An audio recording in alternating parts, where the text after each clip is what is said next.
It's an economic right to not just to be able to buy tobacco, but to sell it as well.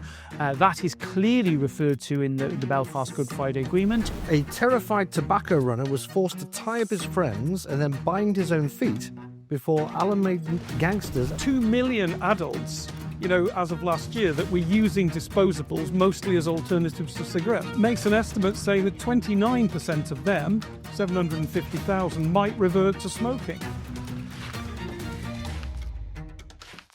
Well, welcome to the Institute of Economic Affairs. It's so fantastic to see some new faces as well. It's always wonderful. My name is Reem Ibrahim and I am the Head of Media and Linda Whetstone Scholar here at the Institute of Economic Affairs. Today we are going to be discussing the generational tobacco ban, which, as we all know, is going through the House of Lords at the moment, the committee stage, through the Tobacco and Vapes Bill. So we're going to be discussing very specifically the generational tobacco ban, which is something that we have discussed many a time here at the IEA. But very specifically, there is various different areas that we can highlight today. And we've got an absolutely stellar panel, as you can see, who are going to help me through all of this. Now, the boldest part of the Tobacco and Vapes Bill is, of course, this generational tobacco ban, which doesn't just ban cigarettes, but it also bans cigars, heated tobacco, snuff, and even cigarette papers. And it means that every year, the legal age of tobacco will increase by 1. So by the time we go into the future, 10, 15 years from now, we will have various different age groups. Sometimes a 27-year-old will be able to buy tobacco products, but a 26-year-old will not. Now, this does, of course, raise various different questions of morality, of legality, but also of practicality and what that looks like when it comes to protecting public health. So on my panel today, I have the fantastic Right Honourable Sir Robert Buckland, KBEKC. Robert is a barrister at Foundry Chambers, London. He is a senior counsel and head of policy at Pancakes Beach LLP and a member of the policy unit at DAC Beechcroft. He was a Conservative Member of Parliament for Sunny Swindon from 2010 to 2024 and a Solicitor General from 2014 to 2019, Minister of State for Justice in 2019, Lord Chancellor and Secretary of State for Justice from 2019 to 2021. He was also Secretary of State for Wales in 2022, and he chaired the Commons Northern Ireland Affairs Select Committee from 2023 to 2024. And this morning, he has written a fantastic piece on the IEA Substack, which you should all check out at insider.iea.org.uk, entitled Smoke Gets in Your Eyes, a closer look at the generational tobacco ban. We also have the fantastic Dr. Christopher Snowdon. Chris is the head of lifestyle economics here at the IEA. He has a PhD in economics at the University of Buckingham. His work focuses on lifestyle regulation and evidence-based policy making. He's the author of various different publications, such as Killjoys, and is also the editor of the Nanny State Index. And finally, but certainly not least, we've got the wonderful Clive Bates. Clive has had a diverse career in various different industries, including public, private, and non-profit sectors. And from 1997 to 2003, he was the Director of Action on Smoking and Health, campaigning to reduce the harms caused by tobacco products. In 2003, he joined Prime Minister Tony Blair's strategy unit as a civil servant and worked in senior roles in the public sector and for the United Nations in Sudan. He is now Director of Counterfactual, a consulting and advocacy practice focused on a pragmatic approach to sustainability and public health. Thank you all so much for joining me today. This is absolutely wonderful. Now, we're going to start by giving each speaker a couple of minutes for their opening remarks. Now, Sir Robert Buckland, of course, as I mentioned, wrote this fantastic Substack piece here at the IEA. And I wanted to touch on a little bit about what that looks like, the sort of legal question around the Tobacco and Vapes Bill. So, Robert, over to you. Well, thank you very much. I mean, the piece is a fairly long one, and I'm not going to insult your intelligence by reading it out to you, but it basically falls into several key parts. We're dealing with a public health issue. We've been down this road in the past with other public health measures that often have the strength of an argument about legitimate aim. What is a legitimate aim? Well, nobody would disagree that the protection and enhancement of public health is a good thing. It's a legitimate aim. The question is whether or not this approach, this particular approach, is a proportionate means. And those aren't just my words. Those are the words that are used definitionally in, guess what, the Equalities Act. And this, I think, could apply. This is a provision of services to people who are progressively going to be well over 18 The Equalities Act, age discrimination provisions don't, of course, apply to under 18s. But as you get into this generational ban, you get an increasing proportion of the population that's going to be affected. And therefore, I do think that it sets up this very important debate about the way in which you achieve a legitimate aim. Now, Britain, with the end of the policy, the change of the policy in New Zealand, is the only country in the world that is currently advocating a generational ban. We've got Latvia that's going, I think, up to 20 in a year or so's time. The Republic of Ireland has announced, and we'll come back to that because this is going to be an important point in the context of Northern Ireland, has announced that it wishes to legislate to raise the minimum age to 21 rather than going down this line of a generational ban. And therefore, you start to see the sort of debate that we can have. Is this particular journey really necessary? Is it proportionate? Are there other means of obtaining a legitimate aim? And therefore, it does then raise legitimate issues under the Equalities Act, and that can allow for potential challenge, not to strike down the legislation, that's not possible under primary legislation, but certainly to declare an incompatibility to, first of all, with Section 13 of the Act, and then, of course, fundamentally with aspects, guess what, of the European Convention discrimination, Article 14, I can think of, for example, which obviously would apply in terms of age. And it goes further than that. There is, I think, an issue with the way in which the government prepared its impact assessments. The Regulatory Policy Committee, if you've never heard of them, can I recommend that you have a look at their work? They do some really good work at studying the quality or quantity of impact assessments that government is supposed to produce. And very often they are very, very critical, chaired by my friend Stephen Gibson. They have rated a number of impact assessments recently. And indeed, in this instance, they rated the initial, or certainly gave it a very poor write-up, initial impact assessment. If you remember, there have been two iterations of this bill. There was a bill in the previous government which fell because of the election a year ago, virtually today. Don't I know it? And then an impact assessment relating to this particular bill. Now, I think where you can criticise the government is that they haven't actually done an equalities impact assessment, so they haven't dealt with the question of age discrimination. And importantly, in certain aspects of the wider impact, and the economic impacts are very clear here, the impact upon illicit trade, the black market, is clear. And there's a very compelling argument to say that government needs to assess this properly in terms of crime and the impact it will have on tax yields, on VAT yields, on other yields. That work doesn't seem to have been done, and it wasn't done in a way that satisfied the Regulatory Policy Committee. They described that part of the assessment as weak. That's not a word you really want to have associated with an impact assessment, is it? So I do think that there are legitimate questions there that could give rise to some challenge. Where it gets more interesting, I think, frankly, is the World Trade Organization rules, the TBT treaty, which is all about the need for signatories to notify potential barriers to trade. It seems hasn't been taken into account by the government at all. I can't find any evidence on the WTO website of the UK government having registered this particular measure or proposal as potentially having an impact on the TBT. And of course, it's not just a question for us, it's a question for other nations whose trade could be affected adversely by this decision to register their own observations or indeed complaints, for want of a better word, with the World Trade Organization. And we can think of the cigar and cigarette and tobacco producing countries across the world. Even countries closer to home, the Republic of Ireland, may find that this is going to have quite a distortionary effect on their trade, in particular trade in tobacco.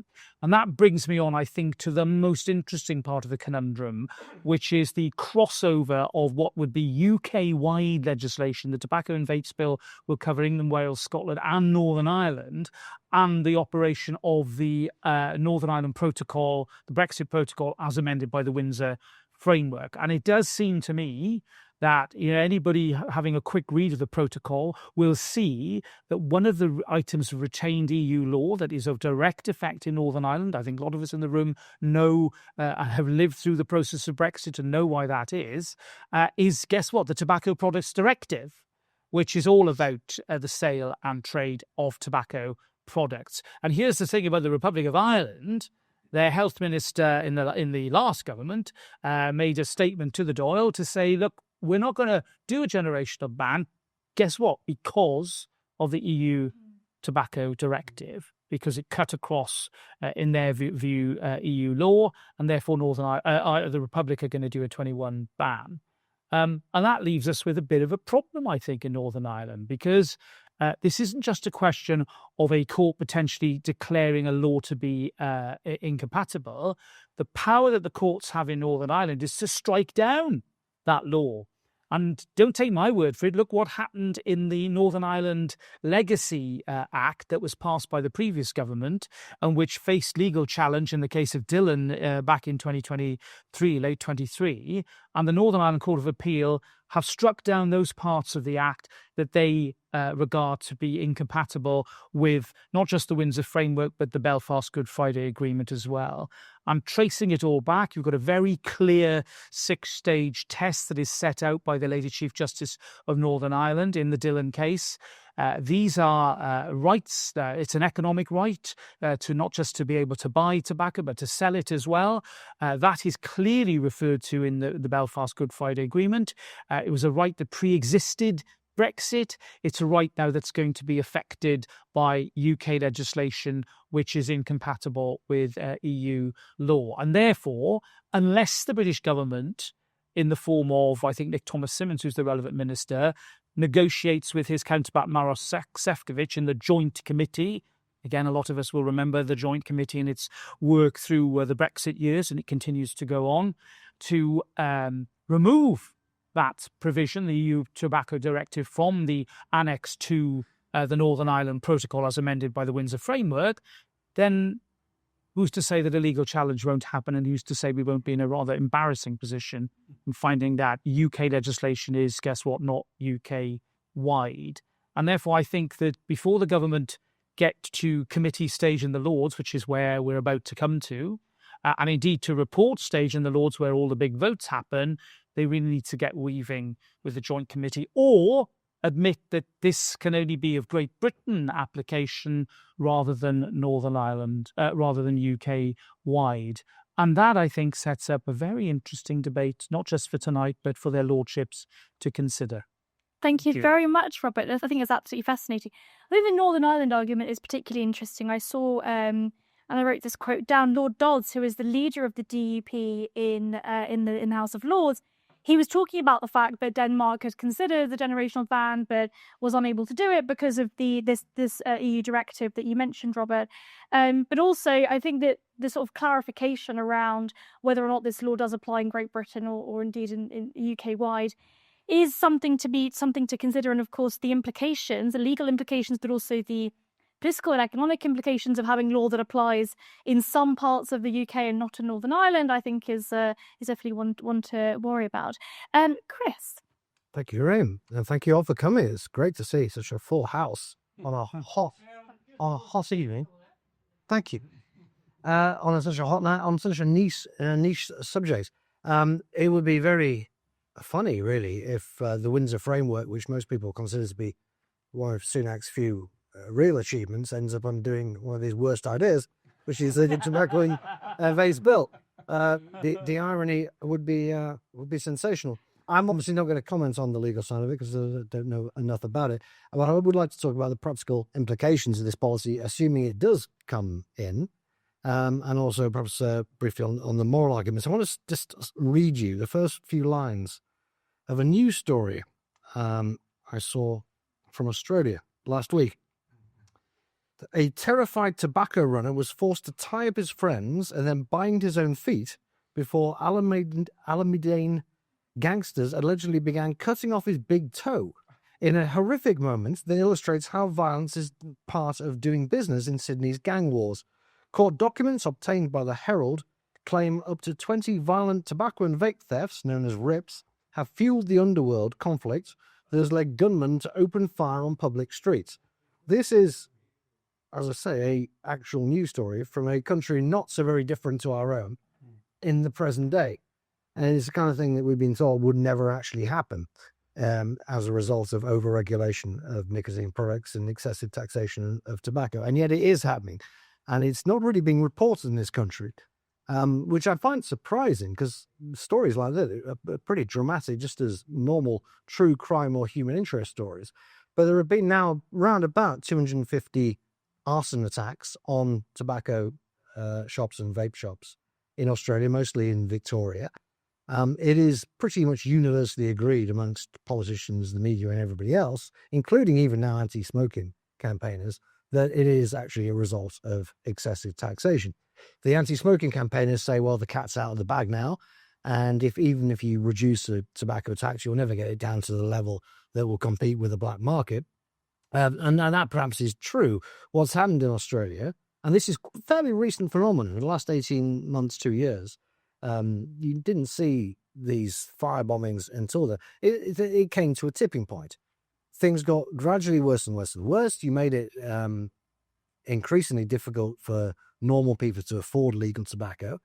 And eventually, a vast section of the market became illicit. Not helped, of course, by Australia's insane policy of banning vapes outright, which they've done several times. They keep banning it and banning it and banning it. To the point where you can only now get a vape on prescription, and very few doctors will give you a prescription because most doctors think that vaping is more dangerous than smoking in Australia. It's an insane situation that they've got there, and I'm not saying that we're going to see exactly the same thing in this country, but you've got to accept the risk. The black market for tobacco in this country is already extremely large, much larger than I think HMRC believe and estimate. Between 2021 and 2024, the legal sales of both hand-rolling and manufactured cigarettes, hand-rolled tobacco and manufactured cigarettes, fell by nearly half, by about 46%. Over the same period, the number of smokers in this country fell by perhaps 5%. It's very obvious, given we also know that the number of smokers smoked per smoker has not reduced. It's pretty obvious what's going on. There's been a huge shift of the market from the illicit trade to the illicit trade. HMRC, in their estimates, still say that only 10% of cigarettes in this country are what they call non-duty paid. This is obviously not true. Just from the statistic I've just given you, it's obviously not true. Even if there was no black market in 2021, and there clearly was, more than 10% of the trade would now be illicit. It's vastly higher than the government realised. I think the government is quite happy to put its head in the sand about this. It's losing a huge amount of tax revenue. The Laffer curve has long since, the peak of the Laffer curve has long since been exceeded, and not for the reasons that public health people would like. Public health people wouldn't mind the Laffer curve going in the wrong direction if it's the result of people not smoking. That is not really happening. The big decline in smoking seems to have perhaps stalled a bit in this country, largely thanks to the scare stories about e-cigarettes. So the obvious problem with this policy, which is incremental prohibition, is, of course, as any fool can tell you, that you're going to stimulate the black market. The only question is, to what extent are you going to further increase a very large black market? I wouldn't like to predict, to be quite frank with you, because, of course, there are substitute products, there are nicotine pouches, there are vapes, and it is quite possible that these teenage smokers and would-be smokers will migrate to those products. The trouble is the Tobacco and Vapes Bill is also clamping down on those products as well, as I imagine Clive will elaborate on. We don't really know. Maybe suddenly, for the first time in 500 years, the British will just give up an interest in consuming nicotine or tobacco, but probably not. Probably the fact that the effective price of a pack of cigarettes is now £5 and you can buy them pretty much anywhere. You don't need to know anyone anymore. You don't need to meet a guy in a car park or a pub. There are shops that pretty much anyone knows about where you go in and you say, I want the cheapest pack of cigarettes, and you get a pack of cigarettes that generally is not even available legally on sale anywhere in the world, and it doesn't have any warnings on it. And as I say, it's a fiver. So we are going backwards in so many ways. It's really a question of, will this policy, which won't actually have any teeth until January 27, and then only for a very small cohort of people, which will gradually increase over time, will that actually have a significant effect on this black market and possibly push us towards a very violent black market as we see in Australia? Or will our obsession with raising tax well above what people can afford and clamping down on safer substitutes, will that do even more damage that we won't really care about the generational tobacco ban, because it won't matter whether you're 18, 19 or 20. No one will be buying legal cigarettes. Thank you very much, because I think that's absolutely fascinating, especially when considering the fact that I think that statistic is insane. The 2020 to 2024 tobacco receipts going down by 41%. I mean, when smoking rates haven't changed, it's very, very clearly showing that the black market is already out of control. Who's to say what the impact of this legislation will be? Clive. All right, thanks. So I've got 5 sort of points to make really here. Firstly, I think there's a range of objections to this measure. Firstly, an in principle moral objection that it's a measure that applies to adults. It's a violation of adult autonomy, adults' right to exercise choice and all the rest of it. Sometimes that's justified. What's the justification in this case? It's not very strong.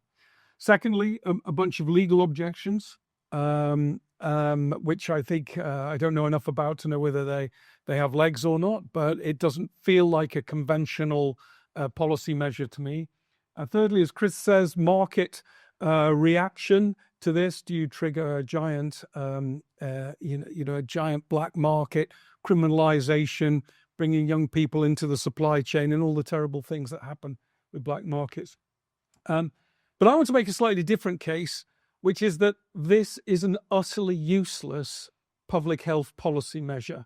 Okay, the people are walking around breathless as if this is like a big deal. It's going to do important things, and isn't everybody courageous in doing it? My criticism of this is that it's a totally useless measure, and I really want to try and explain why that is. I agree with Robert. Regulatory impact assessments are really worth reading. In the case of this one, for the comedy value. It truly is a hilarious document. Okay, so the first thing is, people are talking about this as though it might be something that saves the NHS. Okay, in the regulatory impact assessment, it has no effect until 2044. Okay, which is even outside Rachel Reeves' horizon for survival or whatever. Okay, so it's not going to change anything. And even then, you get something like 2,000 avoided deaths, 2,600 avoided deaths between 2044 and 2056. It has a 30-year horizon. Okay. Now, if you look at the current rate of deaths from smoking in England, that's 64,000 a year. So this measure, on average, is giving you about a 0.3% reduction in the current rate of the death toll. Okay, has no real effect within any reasonable time horizon that we have. But that's not all. Second, so my sort of second point here is it only has this, this is my third point. It only has this effect if you make completely insane assumptions. So you're going to the regulatory impact assessment, and the way they do these things, create a base case and then a policy case, and then they compare the two and say, well, what's the benefit of doing one rather than the other? Okay. The base case for this has an assumption that smoking prevalence between age 14 and 30 will persist at about 9.5% of 14 to 30-year-olds right up to 2100, okay? Which is an insane assumption, really, because basically the problem in that population is being solved by vapes, by pouches, by these products that everybody is moving towards. And there is no chance at all that we will have a 9% smoking prevalence in that age group, 2050 or 27. It's just a ridiculous assumption. That problem is solved. The smoking problem in the age group that's relevant here is basically solved by vapes, by pouches, by heated tobacco products. Okay. Then you have a second major assumption, which is in what the effectiveness of the policy case is. And in that, they assume, they sort of like a policy literalism, that no one under 18, no one under the whatever the age is, as it creeps up, will ever buy a cigarette. And it's like, well, hang on a minute. We know that these age restrictions are at best a frictional impediment to smoking. And we know that because we have a current age 18 limit, and smoking prevalence amongst 16 to 17-year-olds in England is currently around 12%. So in the regulatory impact assessment, that can't happen. And they've got these fantastic graphs that go show the smoking prevalence just going down like that, almost instantaneously in the target group. And then the third assumption is that even if these people do smoke, for them to get sick and therefore be saved by the measure in the sort of counterfactual base case, they would have to continue smoking right through into their 50s and 60s. So you have to assume that somebody born after 2009 would be really determined to stick at it and still be smoking in sort of 2050. Otherwise, there's no risk to them, because if you quit smoking before you're 40, you're basically good. You're not really going to be harmed by it. So the whole thing is, to summarize this section of my talk, the measure is basically a nothing burger. And that's about the most generous thing you can say about it. And everybody's wandering around breathless as if it's some big deal. And it's not a big deal. It's just useless. Okay, so what's wrong with, maybe all the legal issues, the black market and all that stuff doesn't arise because nobody will ever be bothered by it, because they'll be vaping and pouching instead. Okay, still an infringement of liberty to choose. So you've got the infringement, but none of the public health effect. Okay. Why is it worse than nothing? Well, it's occupying the space labeled "we're doing something important about smoking." Okay. And if you wanted to do something, if you were the Department of Health and nominally interested in health, what you'd be doing is looking at the 64,000 people a year who die from smoking. What can we do about that? And the answer is, from smoke-free generation, is nothing at all, because that is a problem that exists in the 6 million existing smokers who are born well before the year 2009, when this measure starts to have any sort of teeth. And those are the people who are aging, smoking, getting sick, getting cancer, cardiovascular disease, COPD, dying in agony, living in misery, and all the rest of it. So this measure doesn't actually touch the health problem. So that's my fourth point. It doesn't address the main smoking problem in Britain. It just creates the appearance of doing something about smoking while not actually doing anything about smoking. And then we go to my final point here, lost count, but I think it's 5, is that what the rest of the legislation is doing is getting in the way, degrading the health offer to that stock of 6 million smokers, okay? So the health offer to them, been using nicotine for a long time, maybe like it, maybe addicted to it, whatever. Okay, the big offer to them is to be able to switch to a low-risk alternative, such as a vape or a pouch or a heated tobacco product. And that's where the other part of the bill comes in, because it makes that, under not just the bill, but the whole policy package, it makes that more difficult. So we have things like the disposables ban. Now, there's 2 million adults, as of last year, that were using disposables mostly as alternatives to cigarettes. The government makes an estimate, again, it's another comedy regulatory impact assessment, makes an estimate saying that 29% of them, 750,000, might revert to smoking, at which point the whole thing should have stopped, because that's an insane thing to put in a regulatory impact assessment and say, okay, we'll carry on anyway. We're also going to have a vape tax. Now, economics 101, you put the prices up, the demand goes down, there's a cross elasticity between vaping and smoking, particularly between vaping and illicit cigarette sales, which are much more affordable. So you will have a negative effect from that. There's going to be a ban on vaping advertising, which you can conceptualize reasonably as anti-smoking advertising, because it's presenting a value proposition to people that says, here is an alternative to smoking, why not try this? So you get that, or you remove that, you're basically assisting the incumbent.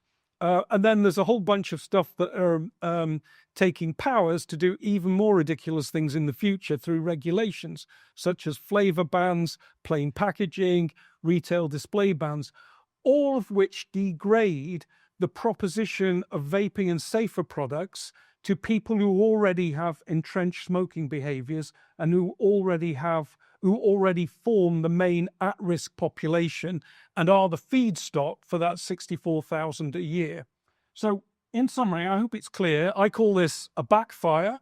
a misfire, which is the smoke-free generation or tobacco-free generation measure, and a misfire, which is the anti-vaping stuff, which just gets in the way of solving the smoking problem in the main at-risk population, the 6 million people who were born well before 2009. Thank you very much, Clive. That's fantastic. I'm going to use the phrase "nothing burger." I think it's a fantastic phrase. Everyone thinks it's a major measure, but it's just not. It really is.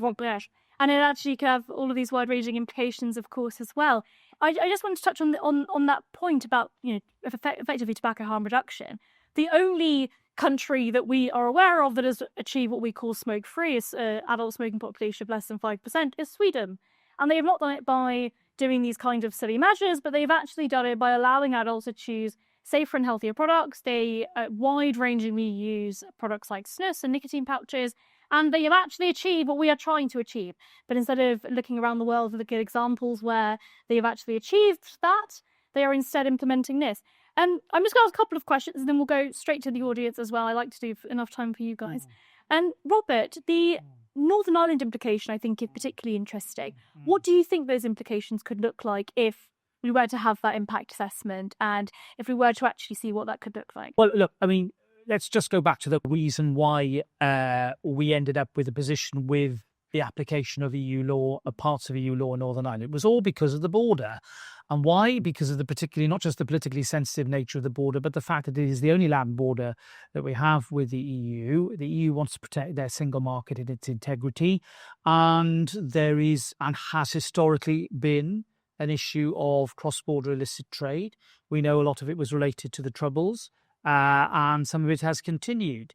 Now, it does seem to me that if you have one set of rules in Northern Ireland that purportedly bans you as a mid-20s and getting older adult from buying cigarettes lawfully, you're going to pop over to Dundalk, aren't you? And buy a packet of 20 B&H or whatever, or stock up at 200. Surely already you can see the problems with the question of cross-border trade. How do you police that? We're back to arguments about controls. All these issues are so politically loaded that is the reason why there was, first of all, intensive work done on the framework, and then on the protocol, and then the Windsor Framework, and indeed only in the last month or so further proposed reform agreed between this Labour government and the EU. Why? Because it is felt, and I think rightly, that anything that distorts or creates more barriers and borders between the north and the south of Northern Ireland is politically unacceptable, and it cuts across the important strands in the Good Friday Belfast Agreement. And you have to trace everything back to that, which is what the court does in Dillon, for example. And you can see why it is that not only do the courts have the power to declare, they have the power to say this is of no effect. And that means that a law passed in Westminster can then be declared of no effect in Northern Ireland. And I think it's the duty of governments to try and avoid putting the courts into that situation where possible. The arguments about legacy, I was involved very much in that legislation and supported it very, very strongly, and still do. But ultimately, where you can avoid this type of spat, then I think it's incumbent upon the government of the United Kingdom, and indeed the EU as well, to negotiate to prevent that from happening, or that this bill is amended so that it is not of UK-wide application. Thank you, Robert. Chris, what is the proposition then that the government say, okay, well, we're not going to have this sort of the anti-discrimination aspect of it, we're just going to ban tobacco outright? What is the prospect of that happening? Well, that's the position of Lord Bethell. God bless him. Jim Bethell, the Tory peer. He tried to get an amendment in the House of Lords saying, forget all this rubbish, let's just ban it completely in 2040. I mean, I would be surprised actually if we get to 2040 without it actually being banned. I mean, I think this is quite obviously a stepping stone, as dramatic as it is as a piece of legislation in terms of introducing prohibition. It's still only a stepping stone. Action on Smoking Health aren't packing up their tent and going home, having achieved this world-leading policy. They're still carrying on because they're gonna. The next step is obviously to go, we'll ban it for everyone. What they'll do is they'll say, in January next year, we're not going to ban vapes, we're not going to ban pouches, but we are going to ban cigarettes. You've had due warning. It's February now. You've got 10, 11 months. Prepare yourself. We're going to put more funding into smoking cessation clinics, and that's going to be the end of the road. That's actually what will happen. That's another reason to oppose this particular piece of legislation out there. But in the early 2000s, they said the slippery slope was a myth. That, it would stop at plain packaging or stop at retail restrictions. They said it all the way along, and I hope now, actually, that people who drink or gamble or like eating food realise the slippery slope is very real. There's a totally rational reason why the slippery slope happens for all sorts of different incentives, even notwithstanding the fact that the people who are campaigning for these kind of policies tend to be fanatics who will never be appeased anyway. So, it's slightly off topic, but the slippery slope is extremely real, and there's really no reason to think that people who are opposed to other unhealthy pleasures will stop at anything. So, this is going to carry on, and we'll have complete prohibition of cigarettes sooner or later. The only question is, how will that pan out? Hopefully, someone like Australia will give us such a cautionary tale that politicians see sense, but they're not seeing sense even in Australia. So I think things will have to get very, very bad before people wake up to what's going on. It's effectively an extension on the war on drugs, isn't it? It's exactly the same. It's prohibition. The problem with war on drugs was prohibition. Yeah. Prohibition of products that people want to buy. And there's very, very few people actually want to buy heroin, but the prohibition of heroin has still caused enormous social problems. And so what do you say that the prevalence was amongst 16, 17-year-olds these days? 12%. 12%. It's still relatively high, and Cigarettes, not heroin. Wait, yeah. we haven't got enough buzzing. That's what is the problem. We haven't got enough vaping amongst youth.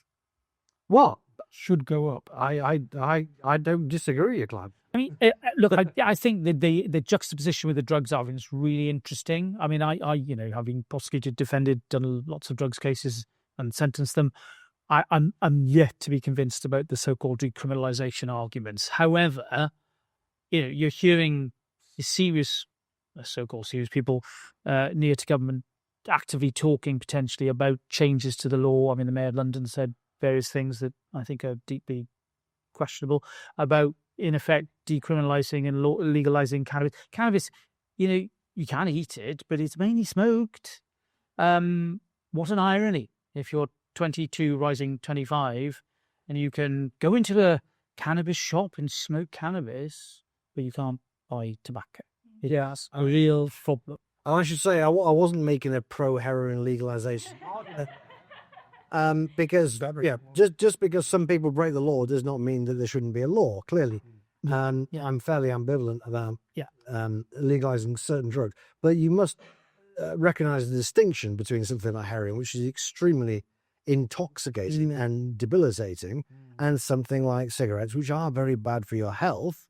But at the end of the day, society has managed to get on pretty well for hundreds of years with people consuming tobacco and certainly consuming nicotine, which, if anything, is rather beneficial to human welfare.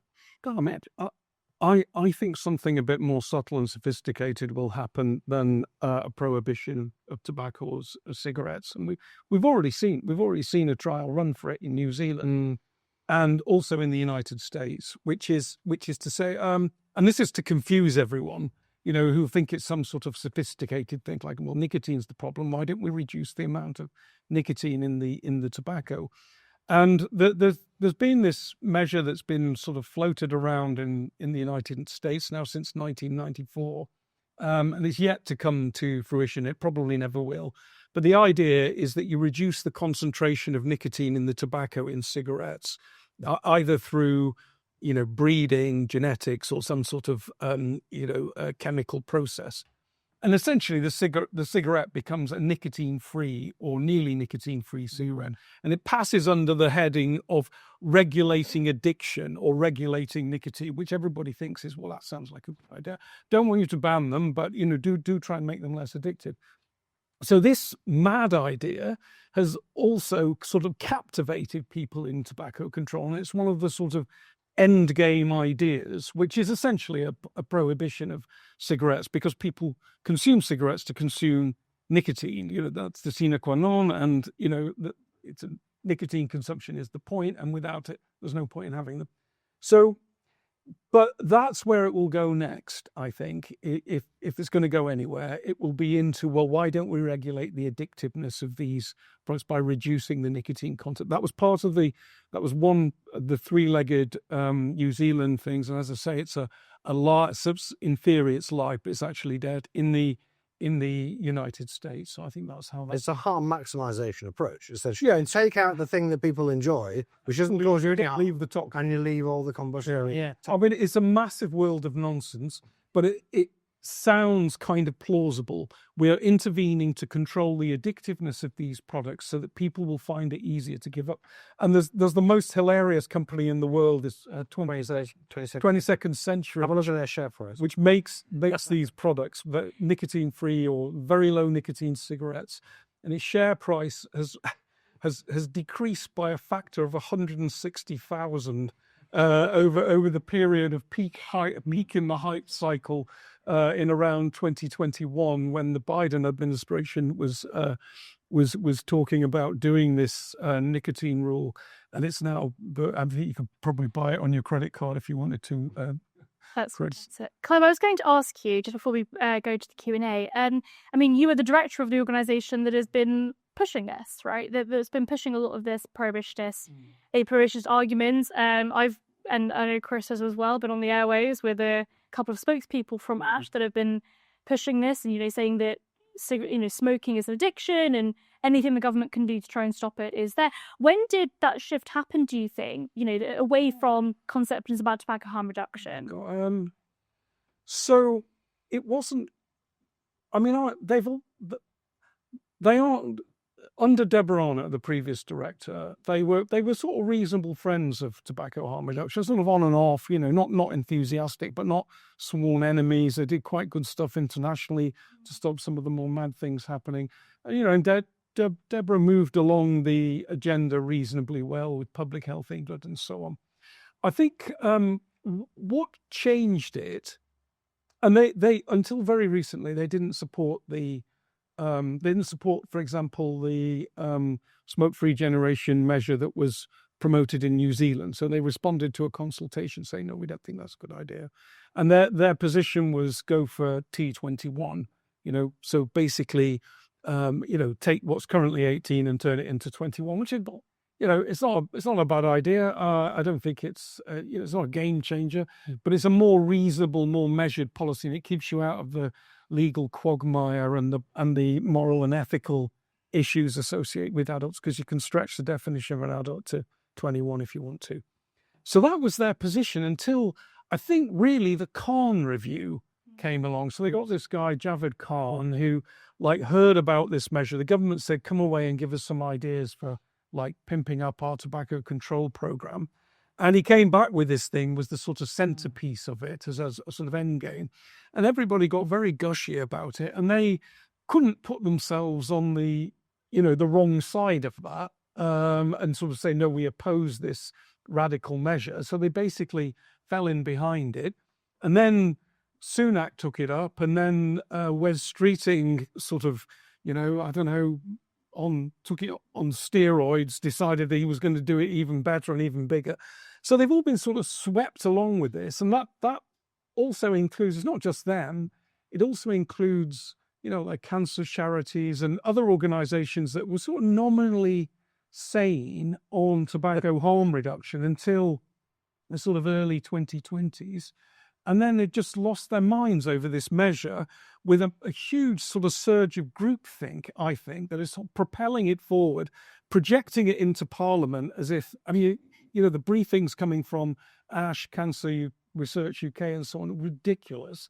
They projected that into Parliament, and they built up a sort of momentum behind it as if it's some sort of game-changing thing, which it isn't. They've also all ignored the part of the Javed review where he says vaping is really, really important for tobacco harm reduction, allowing people to switch, which is, I think, interesting. Yeah, that's right. He was relative. That was the one sort of saving grace thing of about that the report was that he was relatively sensible on vaping for tobacco harm reduction, and now we would say vaping and pouches. But that's also been thrown out, and even with the 10-year health plan, the government's sort of talking about vaping cessation and things like that, which is just a ridiculous waste of money. From a cost effectiveness point of view, you have to have a health gain that you make from a health intervention before it can be cost effective, or you end up dividing by zero or multiplying by zero. And it just doesn't stack up in sort of health economics terms. Thank you. So you've got the legal implications of the generational ban. We've got the fact that it's morally and ethically not very sound. But then also the fact that if you want to actually achieve a smoke-free generation or a smoke-free country, there are clearly effective ways to do that don't include a measure like this. Okay, let's go to Q&A. I think we've got a microphone somewhere. Yes, over there. Let's start with this gentleman over here. Thank you. Do you mind saying your name as well? Thank you. Thank you. Ian Taylor. Would you agree that this is an extreme example of, shall we say, mission creep? In other words, you do it gradually, year by year. And by the time people wake up to what's happening and notice, it might be too late to object because there may be too few of them left.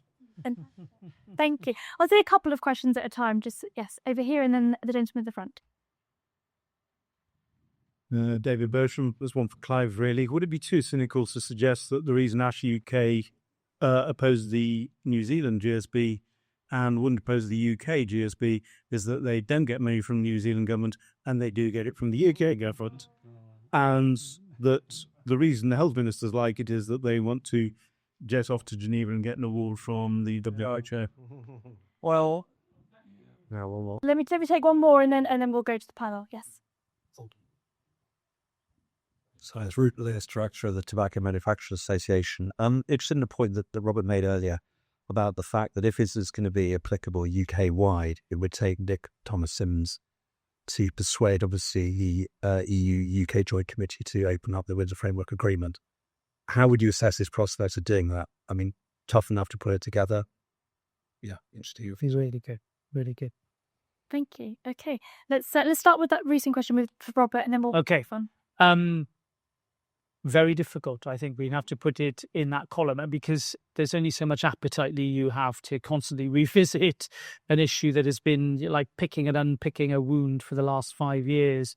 There's recent progress made in May, which was interesting. But, to go back and I was, oh, by the way, there was something we should have said then that we forgot about. It's not the greatest of looks, is it? But I think short of getting that agreement to get that variation, all it will take is a challenge. And then we're going to have those arguments. It may not come until after the bill becomes law, as was the case with the Legacy Bill, the Legacy Act. But the problem is real nonetheless. But I certainly think it does. We need a response from government as to what their answer is. Thus far, they've been very glib about it all. The assurances they give in the Northern Ireland Assembly, there was a debate in the Assembly about it, were that there was no issue here, nothing to see. I really, in the light of what the Republic of Ireland government has said, I find that hard to believe. Do you think if they would double down and say it's a domestic UK health policy, then that gives them a little bit more bigger room? Well, they might try that. But the directive is in the annex. If there was a concern about it and it was seen as potentially a conflict with public health aims, then take it out of the annex. It's that annex is long, but it's not absolutely exhaustive. So nothing ever is. But there is, I still think, a good argument to say that there is a problem here. And then to deal with the first question, as the second question was for Chris. What interesting thing about the ban is that it will be an increasing regulatory burden on retailers. It won't criminalise the EME or younger versions of the EME for owning cigarettes and having cigarettes, but the retailers will increasingly have to, in effect, put in measures to secure ID, and it gets more difficult as you get older. It's difficult enough to look at people and assess whether they're old enough to buy alcohol or tobacco now, but the burden just gets greater and greater and greater. So it's usually it's the other way around. The people get used to it and it all becomes part of the norm. This is an increasing burden, and therefore it will start to be noticed increasingly by retailers, I think. How can you tell a 40-year-old from a 41-year-old? Is a question. Is those retailers that will end up getting criminalised? We've got a question for Clive on sort of the impact of why Action Smoking Health supported the New Zealand ban, and what you oppose the New Zealand ban and why they supported this ban, and whether or not it's something to do with the fact that the government fund organisations to lobby them. No, well, I can't. First of all, I can't speak for ASH. I really mustn't say anything on their behalf because I'm no longer associated with them in any way. So, forgive me. I can't say what their thinking is. I think that what happened was their position changed when the Khan Review sort of normalised that idea as a policy in the UK, and then when the government adopted it, and it was very difficult for ASH to put itself on the cautious side when they've got a government that's full of fervour, running hard at this policy, for them to say, well, actually, no, we think you're going too far. That's just a very difficult position to be in. Interestingly, ASH in New Zealand did do that. They took I think, rather principled position on the New Zealand package, in which they objected to the nicotine reduction, the smoke-free generation, and the retail thing on the grounds that it's an extremely punitive package to direct at people who smoke, and that also the vaping approach was working much better. And actually, have been proven right. There's been an incredible improvement in smoke. There's been an incredible decline in smoking, particularly in the Maori population, which has always been the focus in New Zealand, and so much so that it's coming in without doing any of the sort of end game measures in New Zealand. The smoking rates are coming in below the level that was modelled for that package of policies to be implemented.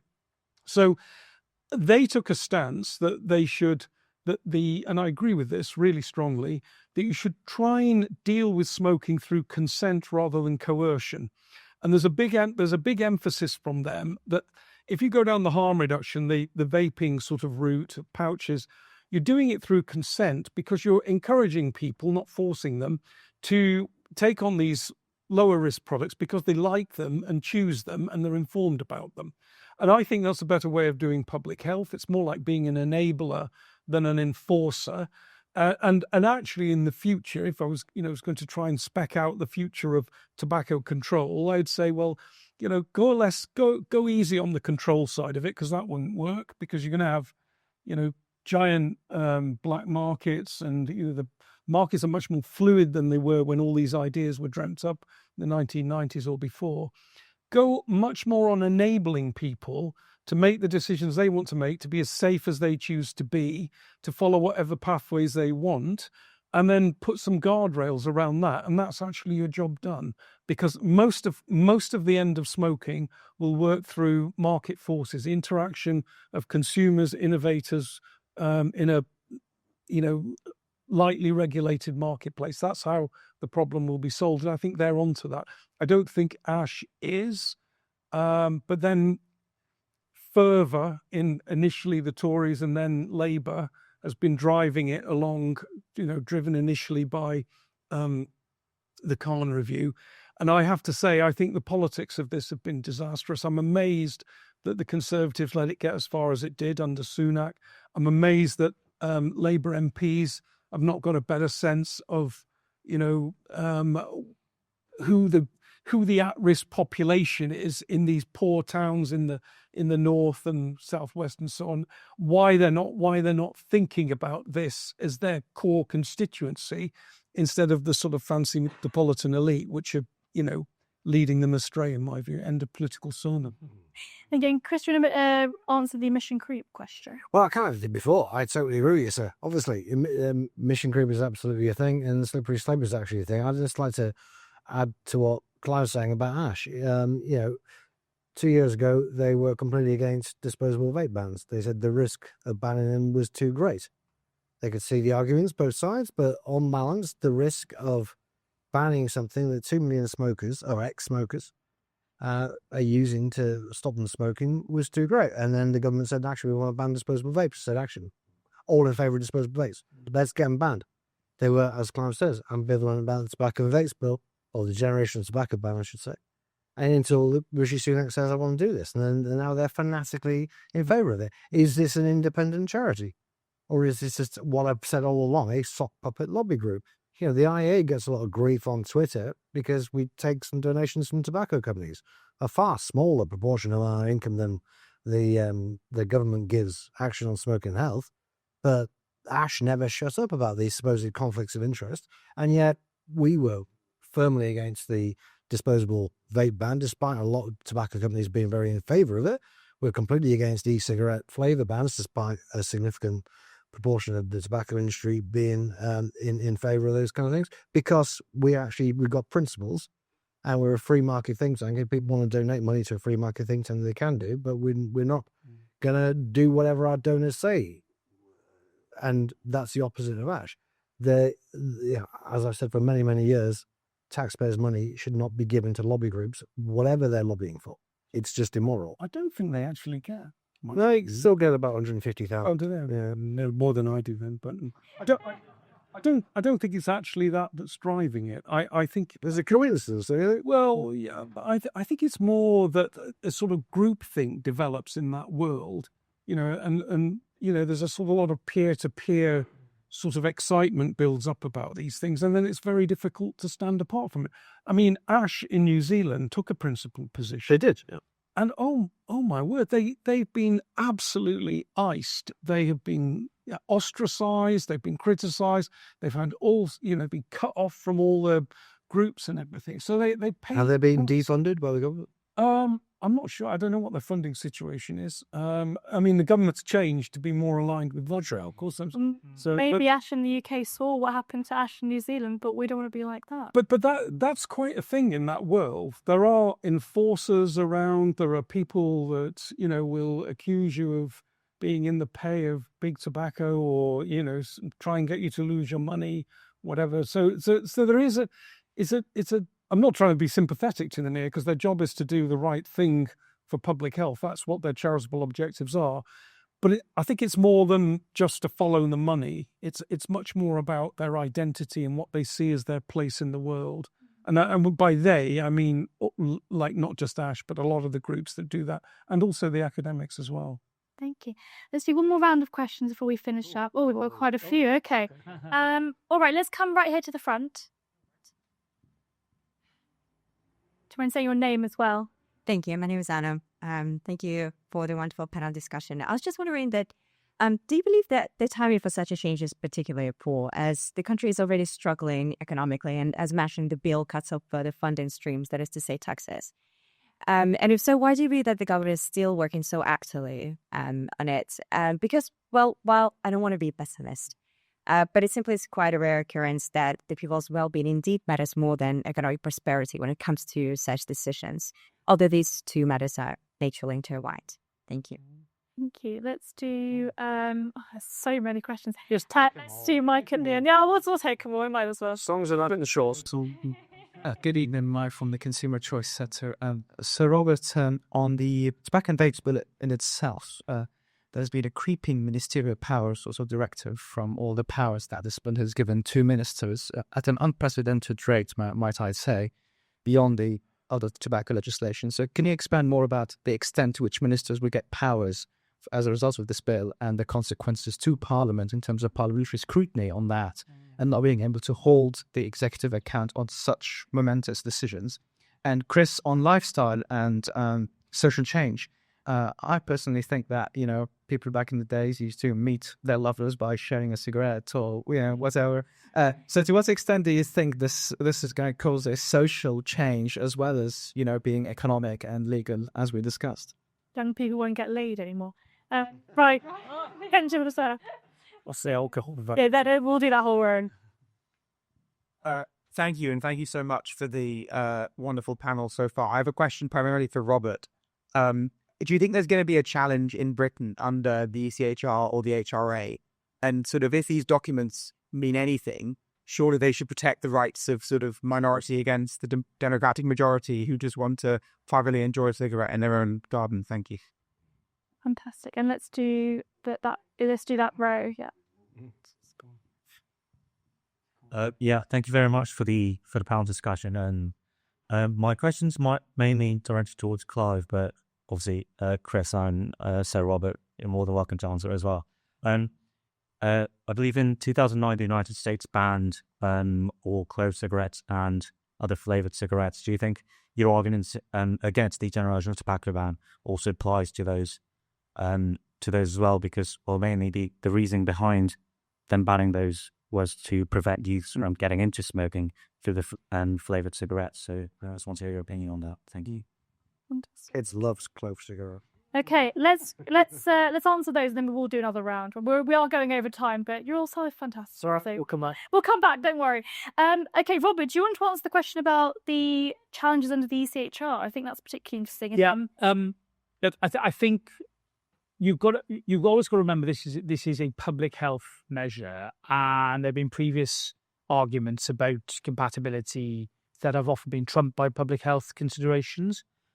I think what makes this different is that we're now beyond a phase of trying to protect children. You know, once you go beyond 18, they're adults. The Equalities Act doesn't explicitly excludes argument on age discrimination if you're dealing with under 18s. Understandable, but it doesn't do that for over 18s, and therefore, if this is a provision of a service, which it is, it's not financial service, which is exempted. And the state is intervening to prevent the provision of a service to somebody, which is the purchase of tobacco products. And also it's interfering with economic activity as well, isn't it? The sellers of those products. Then I think there are legitimate questions about the applicability of the Act. And I think, therefore, it doesn't just raise questions of domestic legislation. It does raise Article 14 discrimination points. And, we can have, and we will no doubt have lots of discussions about the ECHR. My point about the ECHR is that it shouldn't just be a tool for one political philosophy or one approach. It shouldn't just be a tool of the left, for example. It should be available for everybody to assert their rights. Their rights up to a limit. I mean, we can have a debate about the fundamental nature of the convention, which I believe in. I'm not a fan of extending socioeconomic rights in a way that some on the left want to do. I think that's the way to disaster, and it will just involve the courts in everything that we do, and they shouldn't be involved. But where you've got a legitimate argument, a legitimate concern about age discrimination, well, why shouldn't you use and invoke those very same instruments? So I think the arguments are legitimate, and it goes further. The government needs to have addressed that in its impact assessments, and it just doesn't do so. And it's not just me saying that. Any objective analysis, I think, would support that. There was a question about Henry VIII clauses, and I just was looking. Well, that's in effect what's being asked about, the delegated powers. Henry VIII clauses are more than just the awarding of a power to ministers. It allows, in effect, the government to self-cleanse and amend future legislation without coming back to Parliament. That's why they're called Henry VIII powers. As I understand it, there are dozens within this bill. I think the number is pretty high. I'm just trying to find the number. I think, there are 63 delegated powers and 17 Henry VIII powers. And the House of Lords really love Henry VIII powers, not. It's a shame that my great friend Lord Judge is no longer with us. He was the great crusader of the crossbenchers on Henry VIII powers and always warning about the dangers of them. In an age when, legislation has become more complex and inevitably dealing with more complex things, it's been very convenient for governments of all colours to resort to the use of this power, but it needs to be guarded jealously. And so, for example, there is a very strong convention that the use of Henry VIII powers or even delegated powers to create new criminal offences is a no-no. I think that this bill just about keeps behind the line of not creating new offences by the use of these powers. However, it is in the context of creating criminal offences against those who sell products. And therefore, there is, I think, an enhanced duty upon the government to tread very, very carefully indeed here. And I would be very surprised if the Lords aren't all over the delegated powers and Henry VIII powers like a rash during committee and report, and asking government to remove as many of those powers as possible. So this is another opportunity for us to make the point that we're a checks and balances constitution, but we need the checks and the balances. And Henry VIII powers do not allow for that if they are used to the extent that they are in this bill. I mean, to be very clear, the fact that legislation would mean that, for example, with vaping products, the complete ban on things like vaping advertisements, I mean, that would be a criminal offence, surely. Well, I mean, look, particularly from government's point of view, and I've been there, advised government about, the use of these powers. Retrospectivity is another one. It's a big issue. You have to be very, very circumspect about the way you apply that, increasingly being relied upon by HMRC, for example, in tax legislation, and that is, not uncontroversial. I think it is the duty of ministers and government to explain themselves clearly as to why they're doing this. Convenience isn't a good argument. If there is a particular technological argument that may suggest that by the time the bill is passed, there'll be new types of product out on the market that they can't necessarily foresee, maybe more of an argument. Where it applied, I think, cogently was in the legal highs legislation, where we were faced with, very clever illicit manufacturers who would change an element or a compound here and there. And then we would find that if we banned this particular compound of a so-called legal high, they would get away round it.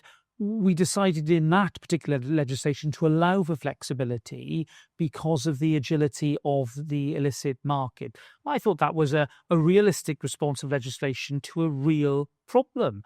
Here in this bill, we've heard some very interesting and cogent arguments about the reality of the illicit market. All these powers seem to do to me is give government the flexibility and the power to pursue its own policy agenda. Well, that's a very different argument from the one I think we faced in the legal highs scenario. Chris and Clive, both of you, the sort of questions about the poor timing, the economic circumstance that we're currently facing. Of course, we've all heard about what's happened this week in Parliament, but also the sort of question of the flavour bans and the restrictions and what you think the impact of that would be. We'll start with Chris and then we'll go to Clive. Well, clove cigarettes. I smoked a few clove cigarettes when I was in Indonesia many years ago. The Indonesians love them. I thought they were disgusting. And they don't have much of a market in the West. If you banned them in Indonesia, there would be a huge black market. Without question. Banning them in England makes no difference at all. Now, menthol cigarettes, of course, have been banned in the EU. England was never a massive market for menthol cigarettes. Places like Poland were. As I understand it, there's a pretty booming black market in menthol cigarettes. I could be wrong. With menthol cigarettes, this is kind of interesting because it does touch on what might happen. I don't know what exactly will happen with this generation tobacco ban. But when you ban menthol cigarettes, so either people give up smoking, I don't think they did that, or they go to menthol vaping, which actually is a very close substitute if you're a vapor. Menthol vapes are very similar to menthol cigarettes. Or you just go to cigarettes.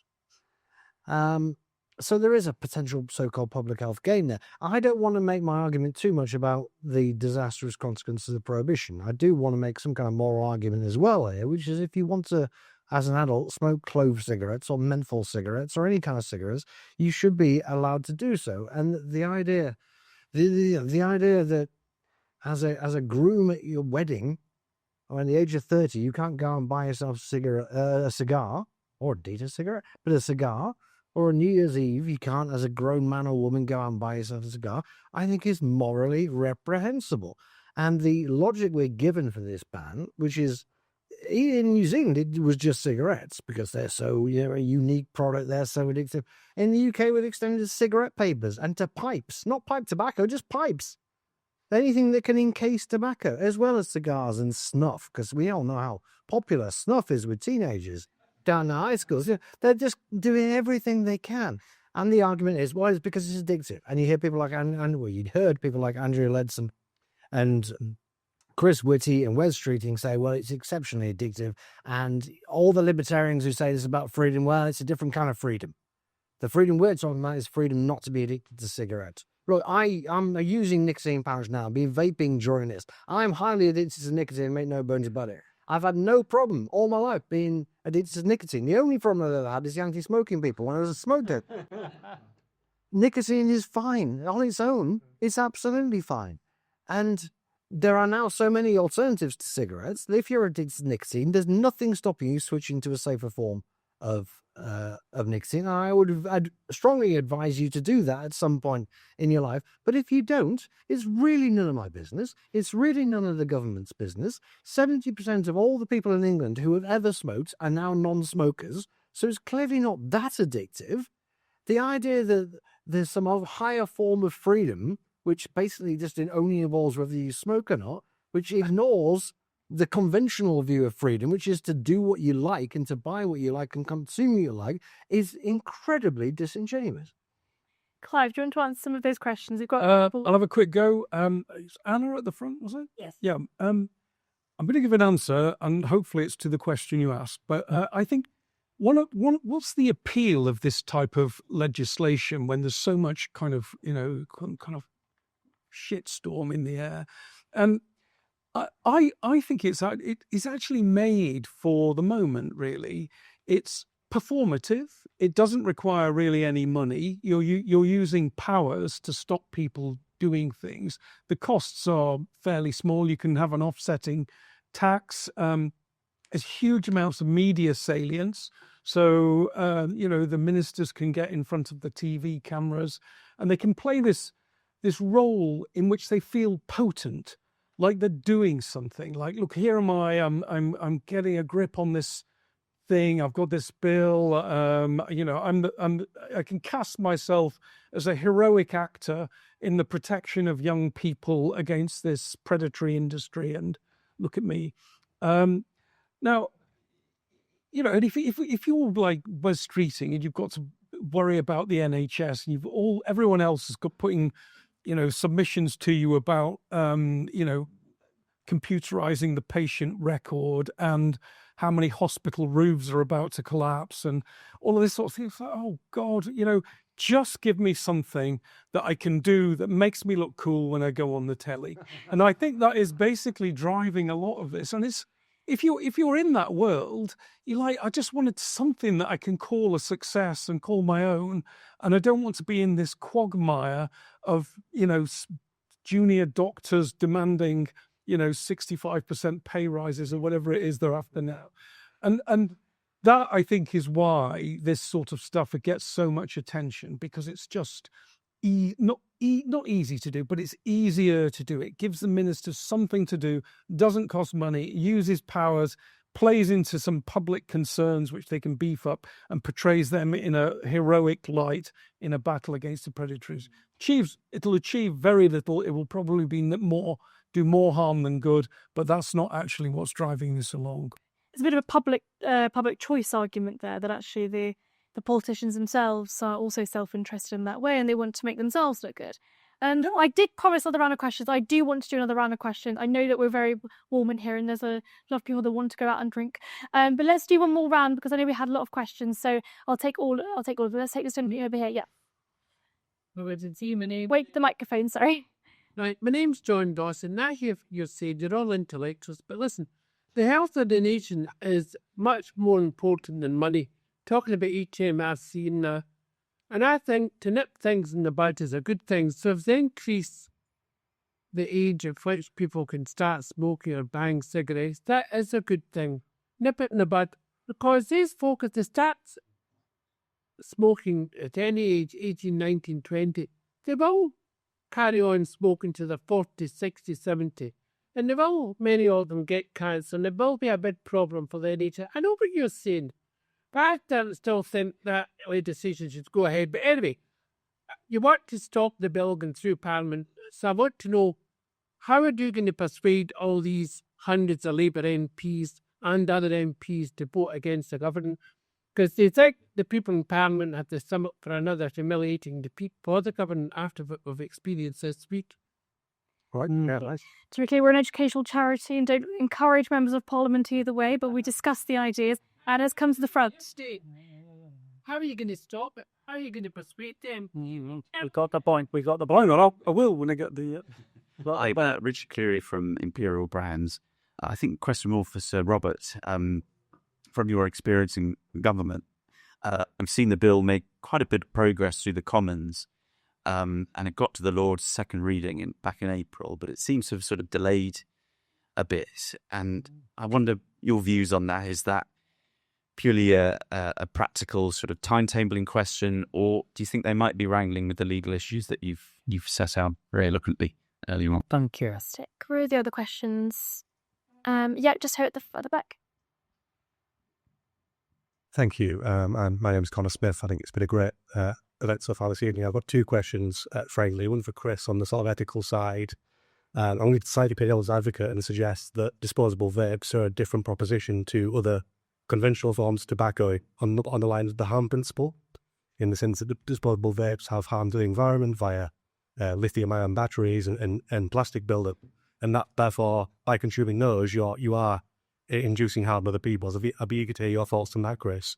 And the second question to Robert, on the sort of legislative side, are you familiar with the sort of generic controls in the Misuse of Drugs Act? And this could be somewhat applicable here as an alternative to this legislation in combating this as a potential more moderate alternative. We have a paper on that, a vapid solution written by both Chris and I. Here at the back. Thank you very much. This is a very interesting panel. I actually have my name is Yemi Ulisho. Question. I feel like we're missing the emotional aspect of this, because I think for many people, the reason they smoke actually is an adult pacifier. I wonder if consideration has been given to if you have a total ban, because the reason people are smoking sometimes is that this is a way they deal with their vices. I feel like we run the risk of playing whack-a-mole with this stuff, right? So you kill tobacco, something else will pop up and potentially more harmful than this. Has any consideration been given to the emotional side beyond just the legal aspect and policy aspect? People like to smoke. Cool. Okay, let's the nipple in the bud question and the legislation. Why was it delayed? Let's start with why was it delayed, Robert? Okay. Is it timetabling? Well, I think it is. I think this session is going to go long now. Initially they've been thought it'd be a conventional 1-year session. King's Speech was late July, but it's going to go well into next year now, because they haven't just got this bill. They got employment rights is taking a long time. They've got a number of other juggernauts, which they haven't got carryover provisions for. The assisted suicide legislation, or assisted dying, some people insist on calling it, is going to lumber through the Lords right through to December. And that's going to take a lot of time. So I think they've got a legislative problem. Though I hope that my words and the advice that I have circulated to members of the government will make them think and pause and try and do something about this before they hit the buffers. But I rather suspect it's not. I'm afraid I don't have that sort of power anymore. I rather suspect it is sheer legislative backlog. And then there was a question. Misuse of Drugs Act. Yes. Now, well, on the face of it, the Misuse of Drugs Act, of course, is a wide piece of criminalisation, because it doesn't just criminalise supply, it criminalises possession as well. And it classifies drugs A, B, and C, as we know, with different penalties and ranges according to the type of drug. This particular legislation is not going to criminalise possession.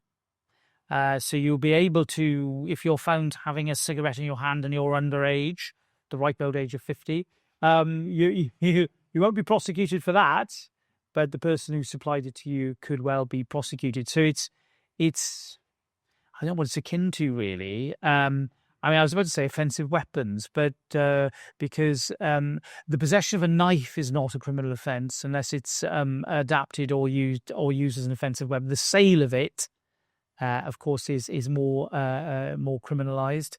I'd like to think about that. Certainly, on the face of it, I'm not sure the Misuse of Drugs Act would actually help, unless you're going to classify tobacco as a dangerous drug. Which of course is the reason for the Misuse of Drugs Act. They are dangerous. That is the legal term. It's a dangerous drug under the Misuse of Drugs Act 1971. Perhaps the more interesting example is the legal highs legislation. I've really been interested in the arguments about nicotine content, and I agree with them. And nicotine isn't the issue, really. It's all the other stuff that's in the cigarette that is absolutely carcinogenic, and therefore you don't. I'd like to take that away and think more, but on the face of it, I'm not sure that sounds to me to be more draconian than the current proposal. And disposable vapes, are they bad for the environment? How can we solve that problem? Well, okay. So the disposable vapes thing, and a large number of hitherto unknown waste management experts appeared to sort of comment on the sort of environmental issue here and fold it into the basis for banning these products, which they basically want to ban anyway. They're not really interested in the environment, and that's the vehicle that's been used. It's environmental legislation. It'd probably be banned anyway under EU battery legislation or whatever. I was going to go anyway, but the thing is, at some point, every policy is about a trade-off. Okay, so if you're going to do something to the nicotine using behavior of 2 million adults, okay, and you're going to produce an impact assessment that says 29% of them may revert to smoking, so that's 750,000 people, you really ought to put that on one side of the cost benefit analysis with the whatever you think is the mess that's being caused. Then you've got the problem that there's already a large illicit market in these products. So you ban them, you're basically saying these can now only be supplied illegally. Okay. And what that does is it takes any responsible suppliers out of the picture, and therefore any recycling schemes, disposal schemes, Hold return schemes, that kind of stuff. So all of that goes, and you don't necessarily solve the problem, but you might actually cause a bit of a mess for people who've been relying on these things. So I don't think there's any absolute arguments in favour of this. And there are waste streams associated with getting sick and dying of cancer. All the sort of radioactive waste that comes out of that. So you've got to take a bit of a balanced perspective on this, not just say, well, there's waste and therefore it's bad and must be stopped. Can I just pick up the question from the gentleman there, which how would you stop this? Okay, first of all, and in your view, should you stop it? Okay, so the first thing about the smoke-free generation measure or tobacco-free generation measure is to understand that it is purely an adult measure. It's not really nipping it in the bud. You can do that by defining what the bud is, age 18, age 21, and drawing the line there. And then after that, you leave sort of adults to make their own mind up. If I don't think there's any chance of stopping this legislation now. I'm not personally involved in trying. It's not something I actually do. I'm not really involved. I'm just a critic and commentator. But if I was giving advice to people about how to fix this, I would say, think about sunset clauses. Think about reviews and revisiting these measures once we know what the effects are. Not, is there going to be a giant black market? Yes or no? If there is, then maybe you want to rethink. Put some flexibility into the bill so that you can react to things going wrong. On the age measure itself, if I was going to advise, and no one will listen to me, of course, lefty and all that, but if I was going to advise the Conservatives, I would say, okay, why don't you put in place an idea to repeal that aspect of the legislation in 2030, by then the age would have crept up to 21, and stick with 21. That's a reasonable settlement. It was what everybody basically agreed was the right thing to do up until a couple of years ago. Go for 21, sort of meet the age thing halfway. That's old enough to nip it in the bud. It seems to have been reasonably effective in the United States when that was done. So go for that and spare yourself all the legal grief and all the ethical and moral grief of interfering in the free choice of adults. That's a reasonable Conservative position to take, I would say. So I would come at this saying, not necessarily that it can be fixed now, but it could be fixed later with a repeal of that and a replacement with an age 21 limit in 2030, which would be, if it's a Conservative proposition, would be in the next Parliament, I think, just about. And finally, Chris, could you touch on the ethical considerations? Yes. your point. I think the emotional context. All I will say is if you look at the data from the last 70 years, and particularly the last 30 years, you see smoking going down like this, and you see antidepressant prescriptions going like this, and obesity going up like that. I'm not saying the correlation necessarily means causation, but I think I am. Thank you very much. Clyde, Chris and Robert, thank you very much. Give a round of applause.